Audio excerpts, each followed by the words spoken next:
ఓటుకు నోటు కేసులో అడ్డంగా దొరికిన చంద్రబాబు ముఖ్యమంత్రి పదవికి రాజీనామా చేయబోతున్నారా?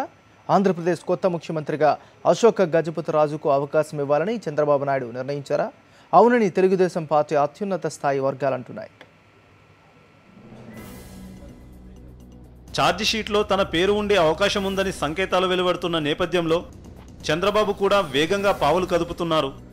అశోక్ గజపతిరాజుకు అవకాశం ఇవ్వాలన్న ప్రతిపాదనను ఆయన దాదాపు ఖరారు చేసేశారని తెలుగుదేశం పార్టీ వర్గాలు పేర్కొంటున్నాయి. ఓటుకు కోట్లు వ్యవహారంలో ఏసీబీ అనుబంధ ఛార్జిషీట్లో తన పేరు ఉంటే వెంటనే రాజీనామా చేయాలని చంద్రబాబు నిర్ణయించుకున్నారని ఆ వర్గాలు పేర్కొంటున్నాయి. అశోక్ గజపతిరాజు ప్రస్తుతం కేంద్ర పౌర విమానయాన శాఖ మంత్రిగా ఉన్నారు. అనుబంధ ఛార్జిషీటు దాఖలు చేయడానికి ఏసీబీ సన్నద్ధమవుతోంది. ఫోరెన్సిక్ విభాగం నుంచి నివేదిక అందగానే ఛార్జిషీట్ దాఖలయ్యే అవకాశం ఉంది. 2-3 రోజులుగా డీజీపీ జేవీ రాముడు, రాష్ట్ర నిఘా విభాగాధిపతి, ఇతర ఉన్నతాధికారులతో వరుస సమావేశాలు జరుపుతున్న చంద్రబాబు నాయుడు భవిష్యత్తు కార్యాచరణపై వేగంగా పావులు కదుపుతున్నారు. అశోక్ గజపతిరాజును ముఖ్యమంత్రిగా ఎంపిక చేసిన విషయాన్ని ప్రధానమంత్రి నరేంద్ర మోదీకి, బీజేపీ అధ్యక్షుడు అమిత్ షాకు ఇప్పటికే చంద్రబాబు తెలియజేశారని తెలుగుదేశం పార్టీ ఉన్నత స్థాయి వర్గాలు అంటున్నాయి.